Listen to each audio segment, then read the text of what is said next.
Hello friends, today we are see the surface tension point in our chapter mechanical properties of fluid. Then what is surface tension? Definition of surface tension. Surface tension is a liquid at rest shows a very interesting property called surface tension. Surface tension is one of the important properties of liquid.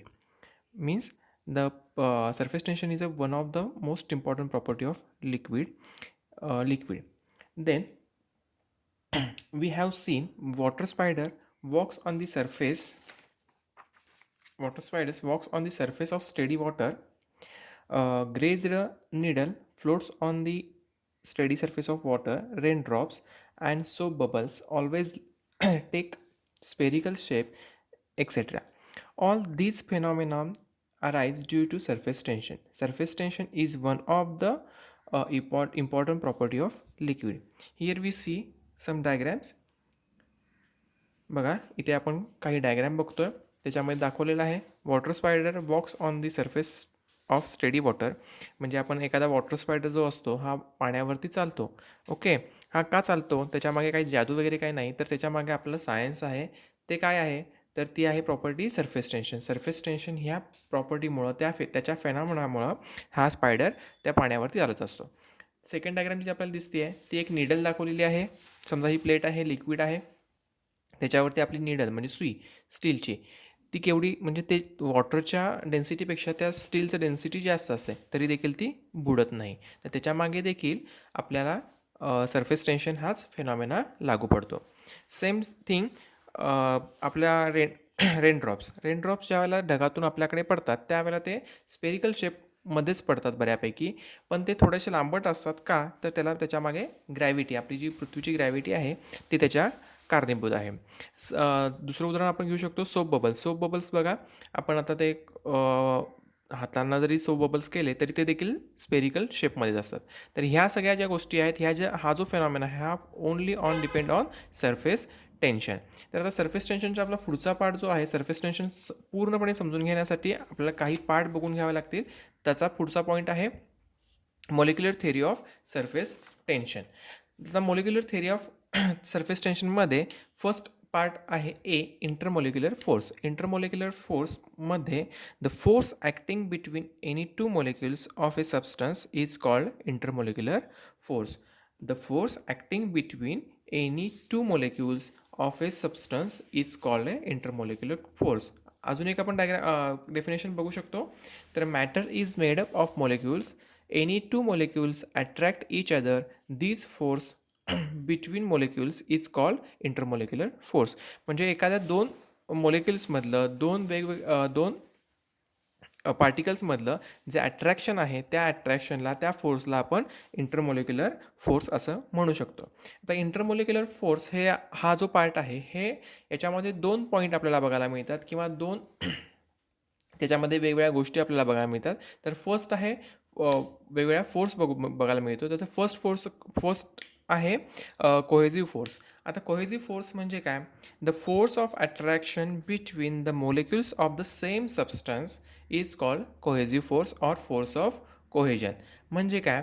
तर आता intermolecular force म्हणजे काय? तर दोन मॉलिक्युल्समधलं, दोन ॲटम्समधलं, दोन पार्टिकल्समधलं एकमेकांमधलं attraction. आता हे जे दोन पार्टिकल आहेत ते सेम सबस्टन्समधले, त्याला आपण काय म्हणणार आहे? Cohesive force. It is strongest in solid and weakest in gases. आता हा कोहेझिव्ह फोर्स आहे हा स्ट्रॉंग कशामध्ये आहे तर सॉलिड्समध्ये आहे. त्याच्यामुळेच ह्या कोहेझिव्ह फोर्सच्याच फेनॉमेनामुळे सॉलिड जो आहे हा एक आपल्याला त्याचा डेफिनेट शेप आणि हे आपल्याला बघायला मिळतात. तो देखील आपल्याला पुढचा पॉईंट आहे. बघा, solids having a definite shape, gases having no definite shape, small drops of liquid coalescing to form a drop are all due to cohesive force.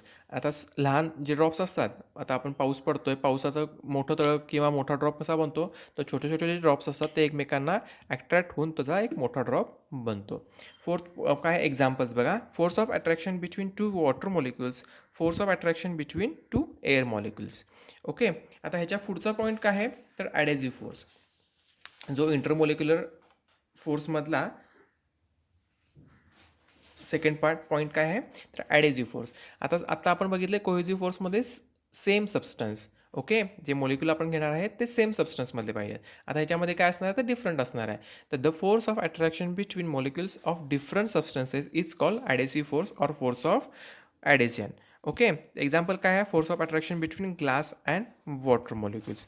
आता हे काय आहे, ह्याच्यामध्ये आपण मगाशी कोहेजिव्हमध्ये काय बघितलं तर सेम सबस्टन्स, आणि ह्या पॉईंटमध्ये काय बघितलं ॲडेजिव्हमध्ये डिफरंट सबस्टन्स. आता हे जे आहेत हे एखाद्या वेळेस आपल्याला डिस्टिंग्विश बिटवीन ह्या पार्टमध्ये देखील आपल्याला विचारू शकतात, कोहेजन फोर्स अँड ॲडेजिव्ह फोर्स किंवा cohesive force, force of cohesion आणि फोर्स ऑफ ॲडेजन. ओके, ह्या पॉईंट लक्षात ठेवायचा आहे. एकामध्ये आपल्याला सेम सबस्टन्स बघायचे आहे तर दुसऱ्यामध्ये डिफरंट सबस्टन्समध्ये अट्रॅक्शन असतं. आता ह्याच्या पुढचा मोलिक्युलर थेरी ऑफ सरफेस टेन्शनमधला बी पॉईंट कुठला असणार आहे तर तो आहे रेंज ऑफ मोलिक्युलर अट्रॅक्शन. आता रेंज ऑफ मोलिक्युलर अट्रॅक्शन ह्या पॉईंटवरूनच आपल्याला एखादे समजू शकेल रेंज म्हणजे काय तर मर्यादा किंवा त्याची एक काय म्हणतात ते बाउंड्री. ओके, तर काय बघूया, पहिला डेफिनेशन बघूया. The maximum distance from molecule up to which the molecular force is effective is called the range of molecular attraction. बघा, the maximum distance from molecule up to which the molecular force is effective is called the range of molecular attraction. Second point काय आहे, the intermolecular force are effective up to distance of the order of few nanometers 10⁻⁹ meter in solids and liquids, therefore they are called short range forces. आता काय range of molecular attraction म्हणजे काय, समजा आता आपल्याला एक पॉईंट घेतला तर त्या पॉईंटचं अट्रॅक्शन कुठेपर्यंत असणार आहे तर समजा एक हा पार्ट जर आता गोल मी काहीतरी घेतलं तर त्याचं काहीतरी त्याला बाउंड्री असणार आहे, त्या बाउंड्रीच्या बाहेर त्याचं अट्रॅक्शन नसणार आहे. थोडक्यात आता मॅग्नेट घेतलं तर मॅग्नेटच्या समोर आपण सुई ठेवली तर काही डिस्टन्स लांब गेल्या, मॅग्नेटपासून सुई लांब गेल्यानंतर त्यांच्यातलं अट्रॅक्शन हे कमी होतं. तर आपण अट्रॅक्शन कुठं असणार आहे तर ती सुई जिथंपर्यंत आपल्याला हलताना दिसते आहे किंवा त्याच्याकडे जाण्याचा प्रयत्न करते तिथं आपण काय म्हणणार आहे, त्या मॅग्नेटचं ती रेंज आहे. तर ही रेंज म्हणजे तेच आहे, the range of molecular attraction. आता ह्याच्या पुढचा पॉईंट कुठला आहे तर सी स्पियर ऑफ इन्फ्लुएन्स. आता काय आहे, and imaginary sphere with a molecule at its centre and radius equal to the molecular range is called the sphere of influence of the molecules. The intermolecular force is effective only within the sphere of influence. बघा आणि एकदा सांगतोय, an imaginary sphere with a molecule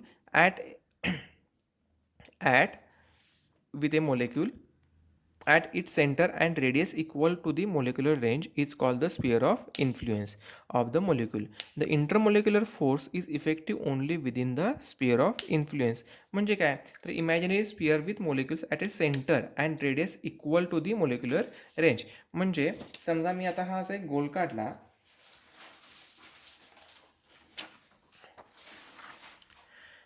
हा आपला समजा point आहे, हा एक आता समजा गोल घेतला तर त्याची रेडियस आपली ही आली. ओके, इकडून इकडे आली, ही इकडे रेडियस आली, अशी चार बाजूला आपण रेडियस दाखवली. तर त्याची रेडियस हा आहे आर दाखवलं. म्हणजे काय त्यांनी बघायला, imaginary sphere with a molecule it centre and radius equal to the molecular range. म्हणजे हे आहे R is equal to molecular range. असं जर आपण म्हटलं तर आपल्याला स्पियर ऑफ इन्फ्लुएन्स ही डेफिनेशन समजू शकेल. आता surface film, a layer of surface of liquid whose thickness is equal to the range of intermolecular force is called surface film. A layer of surface of liquid whose thickness, okay, whose thickness is equal to the range of intermolecular force is called surface film. आता पुढच्या एक diagram आहे त्याच्यामध्ये ह्या दोन्ही actually definition clear होऊन जातील आपल्याला. 2 मिनटं डायग्राम दाखवतो. आता सरफेस फिल्म जी आहे ती आहे, तर आपली मगाशी डायग्राम काय होती, a layer of surface of liquid whose thickness is equal to the range of intermolecular force is called surface tension. आता ही इंटरमोलिक्युलर फोर्स कुठं आहे बघा, हा एवढा आहे त्याचा.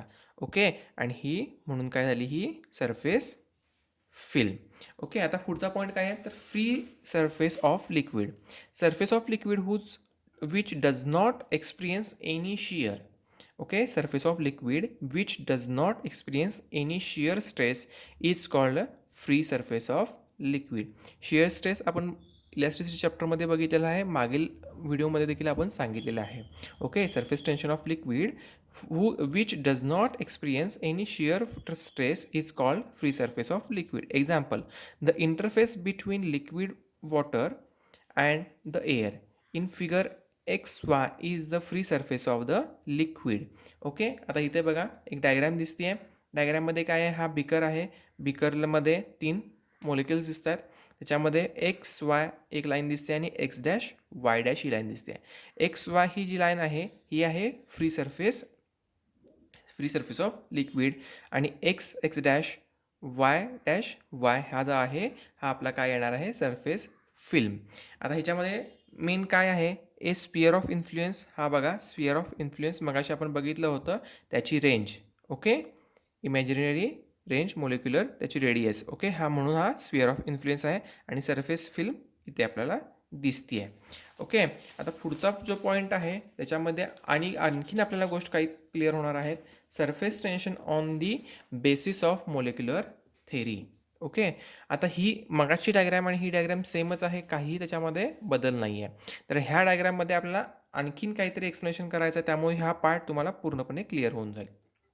बघा, surface tension on the basis of molecular theory. Molecular theory of surface tension. Let, आता मगाशी आपण X', Y' घेतलं होतं आणि ह्या समजण्यासाठी मी मुद्दा म्हणून PQRS असे पॉईंट टाकलेले आहेत. आपल्या ॲक्च्युली बुकमध्ये आपल्या जो 12वीचं आपलं तर फिजिक्सचं बुक आहे त्याच्यामध्ये X', Y' अशी नावं दिली आहेत, पण मी PQRS हे केलेलं आहे. Molecular theory of surface tension. Let PQRS is equal to surface film of liquid. बघा, PQRS ही काय आहे, मी जी ब्रॅकेट आपण आयत दाखवलेला आहे तो आहे surface film of liquid in container containing liquid.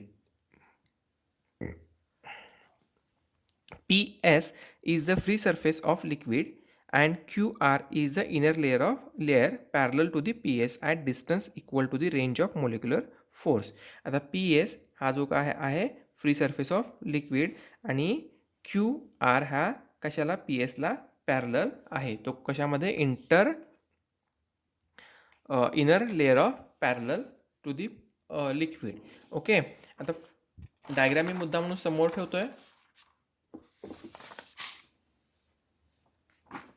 Now consider the molecule A, B and C in a liquid in a vessel such that molecule A is well inside the liquid, the molecule B within the surface film and molecule C is on the surface of liquid as shown in figure.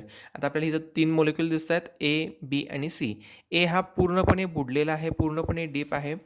B हा आहे, हा जवळजवळ 80% पाण्यामध्ये म्हणजे बुडलेला आहे, 20% वरती दिसतोय आपल्याला सरफेस ऑफ लिक्विडवरती. आणि C आहे, हा हाफ पाण्यामध्ये आहे, लिक्विडमध्ये आहे आणि हाफ एअरमध्ये आहे. ओके, तर the sphere of influence of the molecules A is entirely inside the liquid. As a result molecule A is acted upon the equal cohesive force in all direction. Thus, the net cohesive force acting on molecule A is 0. आता बघा, cohesive force म्हणजे काय आहे, तर attraction between same substance. Okay, आता इकडे बघा, attraction ह्या ए हा मोलिक्यूल जो आहे हा पूर्णपणे पाण्यामध्ये बुडलेला आहे, त्यामुळे त्याच्यावरती जो फोर्स अप्लाय होतो, फोर्स अट्रॅक्शन येत असतं, ते काय आहे, सर्व बाजूनं सेम आहे. सो त्याच्यामुळे ते काय होणार आहे, एवरचा जो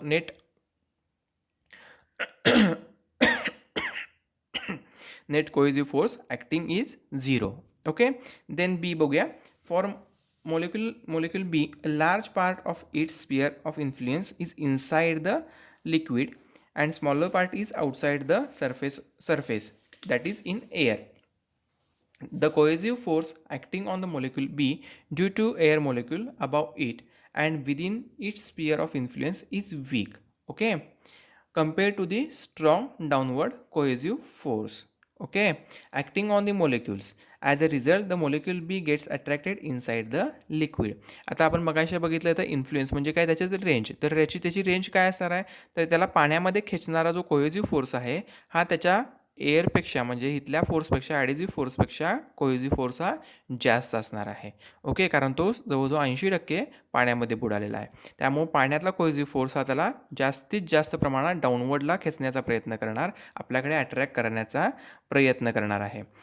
त्यामुळे gets attracted inside the liquid, तो स्ट्रॉंग असतो. आता सीमध्ये बघूया. For molecule C, half of the sphere of influence is in air and half is in liquid. Okay, half लिक्विडमध्ये आहे, हाफ इन एअरमध्ये आहे, and half in liquid. As density of air is much less than that of liquid, number of air molecules within the sphere of influence of molecule C above the free surface of the liquid is much less than the number of liquid molecules within the sphere of influence that lies within the liquid. Thus, the adhesive force due to the air molecules acting on molecule C is weak compared to the cohesive force acting on the molecule. As a result, the molecule C also gets attracted inside the liquid. आता लिक्विडची density आणि एअरची density, लिक्विडची density ही एअरच्या डेन्सिटीपेक्षा जास्त असणार आहे. त्यामुळे जो force of attraction असणार आहे ते कोहेसिव्ह फोर्स जे असणार आहे ते ह्या मॉलिक्युल्सवरती जास्तीत जास्त अप्लाय केलं जाणार आहे. त्यामुळे काय आहे, हा अर्धा भाग जो आहे हा पाण्यात बुडालेला आहे आणि अर्धा भाग हा एअरमध्ये आहे. त्यामुळे त्याचं काय असणार आहे, त्याच्यावरती जास्तीत जास्त अट्रॅक्टेड कशामध्ये होणार आहे, लिक्विडमध्येच होणार आहे.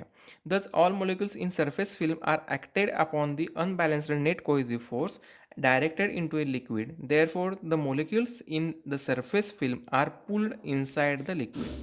These minimize the total number of molecules in the surface film. As a result, the surface film remains under tension. The surface film of a liquid behaves like stretched elastic membrane. This tension is known as surface tension, and the force due to its acts tangential to the free surface at a liquid. Okay, आता आपण force किंवा pressure बघताना ह्या चॅप्टरमध्ये आपण pressure ज्याला बघितलेलं आहे त्याला बघितलेलं आहे.